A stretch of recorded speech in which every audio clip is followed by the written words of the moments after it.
children. Good morning, ma'am. What we are going to learn today? We are going to learn about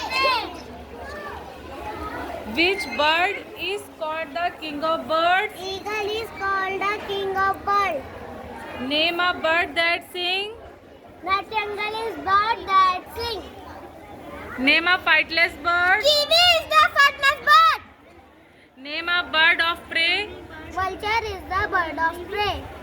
Where do birds live? Birds live in a nest. Name the smallest bird. Hummingbird is the smallest bird.